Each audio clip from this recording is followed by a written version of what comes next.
لا إله إلا الله الله نور لا إله إلا الله الله نور لا إله إلا الله الله نور لا إله إلا الله الله نور لا إله إلا الله اللهم صل على سيدنا محمد الفاتح لما أغلق والكاتب لما سبق الحق الهادي إلى صراطك المستقيم وعلى آله حق قدره ومقداره العظيم سبحان ربك رب العزة عما يصفون وسلام على المرسلين والحمد لله رب العالمين.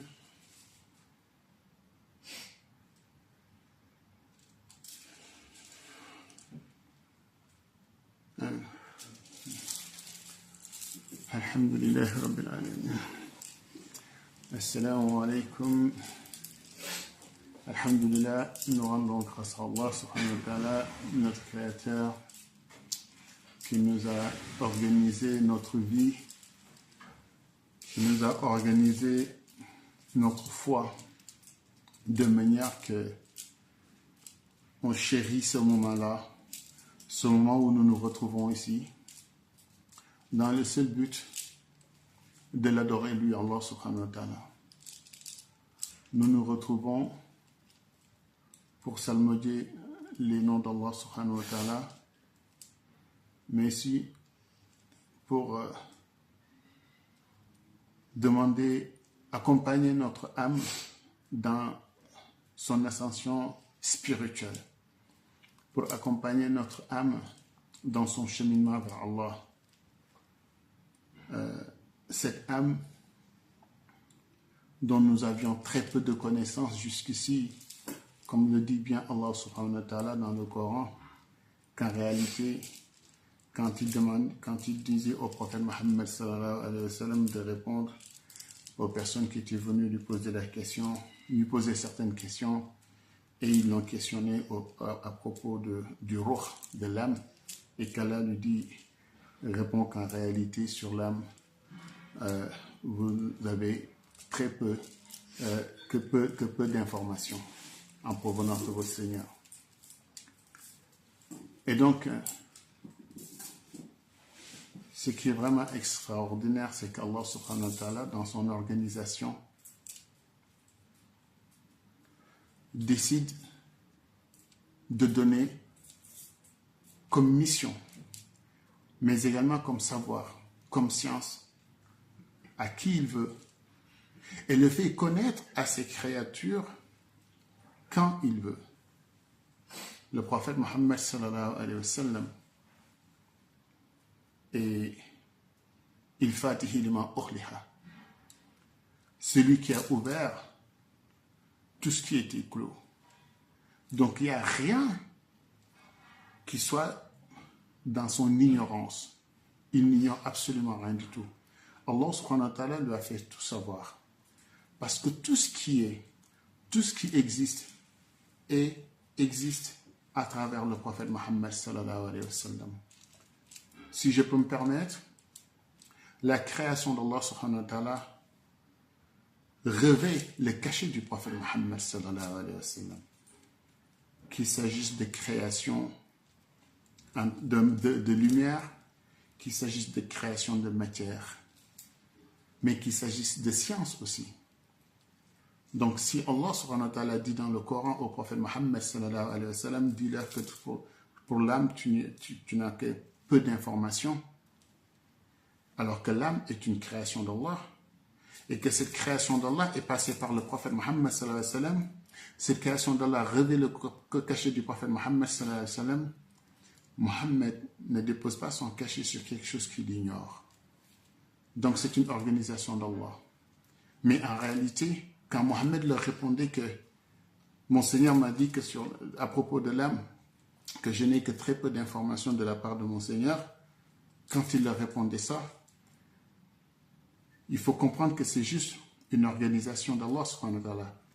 Mais le prophète Mohammed sallallahu alayhi wa sallam a existé avant que l'âme n'existe. Le prophète Mohammed sallallahu alayhi wa sallam est une lumière, alors que l'âme est une matière. N'oubliez pas que Mawla Sidi nous a appris, nous a enseigné que l'âme, qui a le monde de la lumière, Et que c'est après le monde de la lumière qu'Allah a créé le monde des âmes.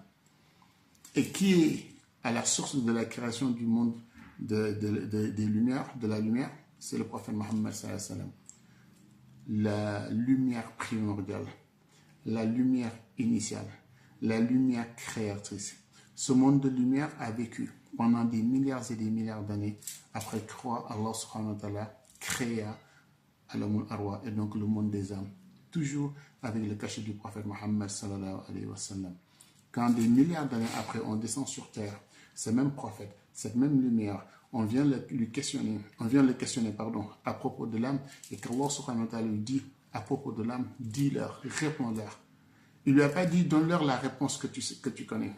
Il lui a pas dit donne-leur la réponse de ta propre science. Il lui a pas dit donne-leur la réponse que tu connais, il lui a pas dit donne-leur la réponse de ta propre science. Il lui a dit dis-leur que à propos de l'âme, tu as très peu d'informations de la part de ton Seigneur.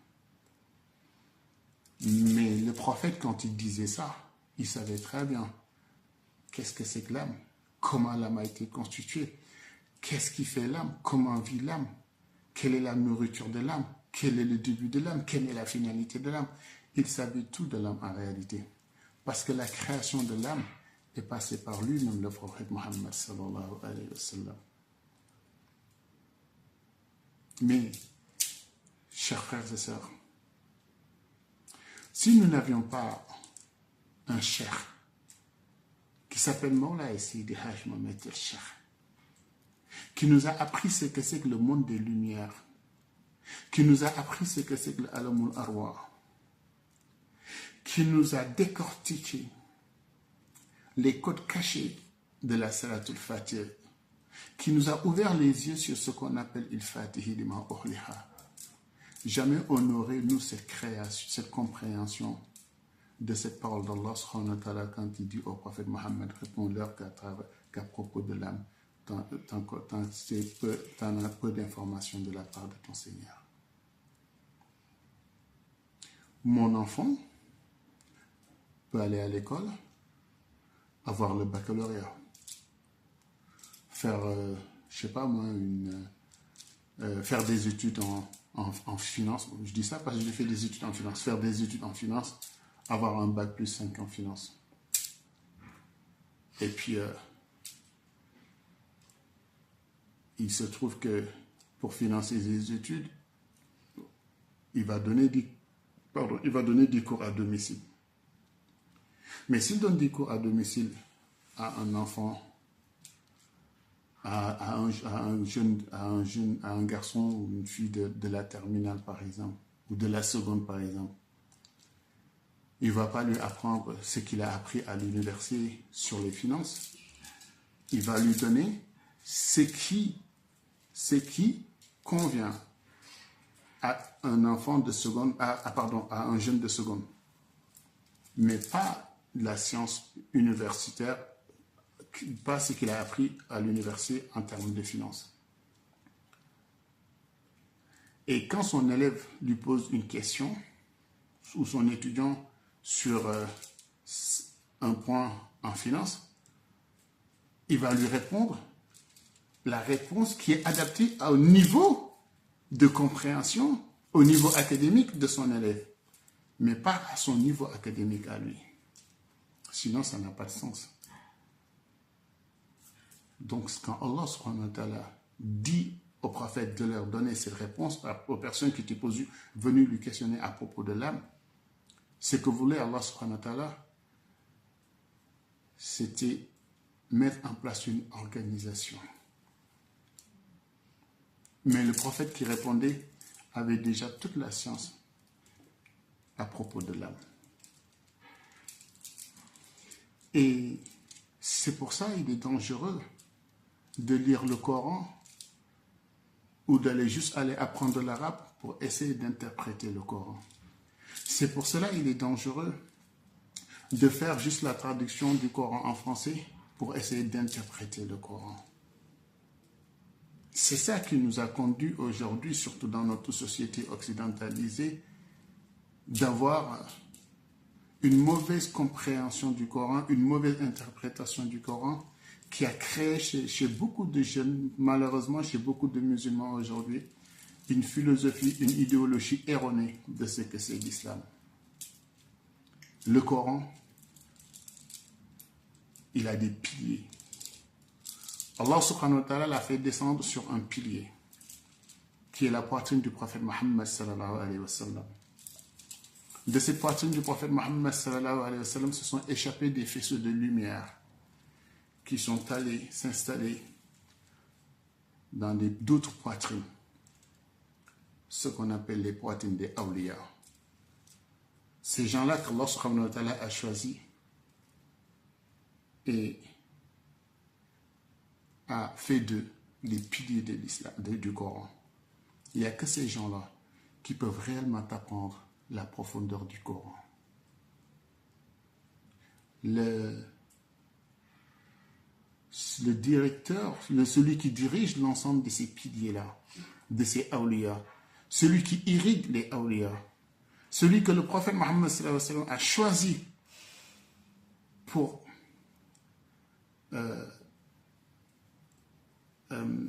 celui que le prophète Mohammed sallallahu alayhi wa sallam a choisi pour irriguer les awliya de la lumière du Coran, il s'appelle Mawlaya Cheikh Tidjani.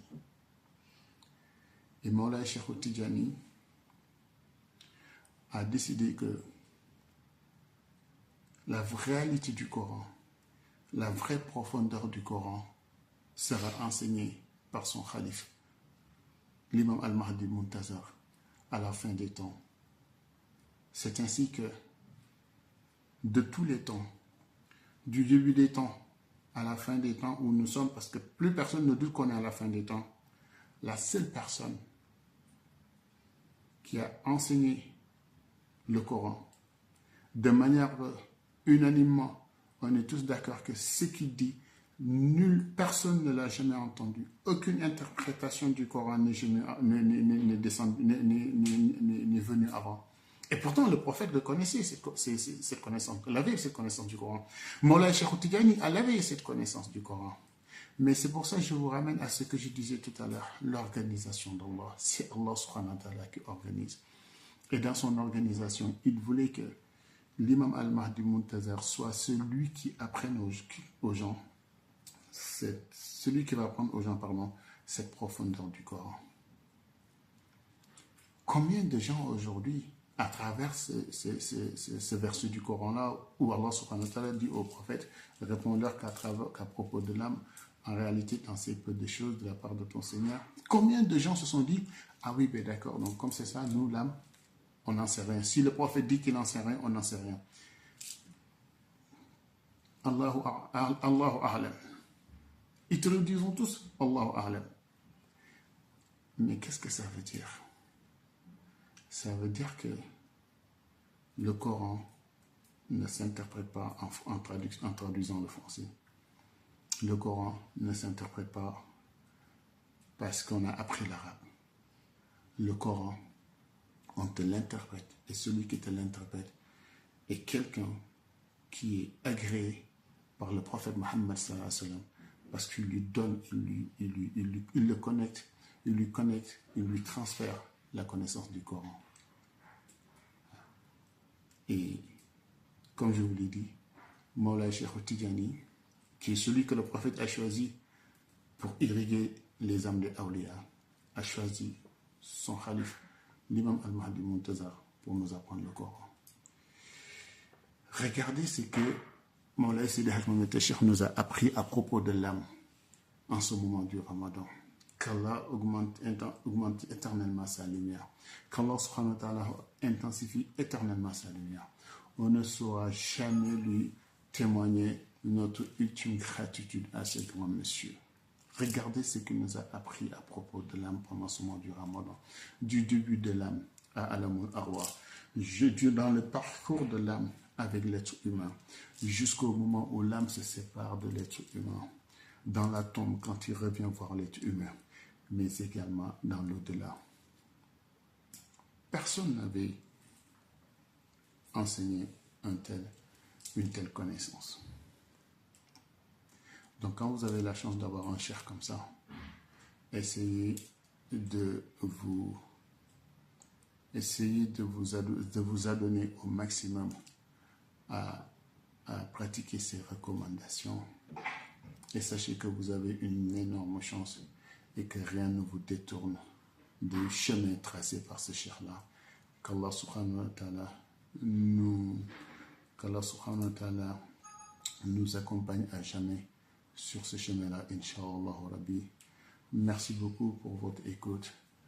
Bonne fête de Korité, Aïd Mabrouk, un peu d'avance, mais Aïd Mabrouk. Qu'Allah agrée notre mois de Ramadan, Inch'Allah Rabbi. Et j'en doute pas une seconde parce que quand tu es avec le Khalif d'Allah sur terre, quand tu passes le mois du Ramadan avec l'imam Mahdi, parce que le fait d'écouter, tu sais, on n'a pas besoin d'être à côté de lui, qu'il nous voit, qu'on le voit pour qu'on soit avec lui. Rien que croire en lui, croire à ses enseignements, rien que le fait d'entendre sa voix, le fait de l'écouter, le fait d'écouter les traductions qu'on a fait nous de ses enseignants, de ses enseignements, rien que ça fait que vous êtes connecté à lui dans la lumière. Et c'est ça qui est le plus important. Et quand tu es connecté avec un tel monsieur en termes de lumière pendant le mois de Ramadan, tu n'as aucun doute que ton mois de Ramadan est agréé par Allah subhanahu wa ta'ala. Alhamdulillah rabbil alamin. Nous remercions Allah de nous avoir autorisé, de nous avoir permis de passer ce mois de Ramadan aux côtés de Mawlana Sidi Hadj Mouhamed Cheikh. Merci beaucoup pour votre écoute. Assalamu alaikum wa rahmatullah.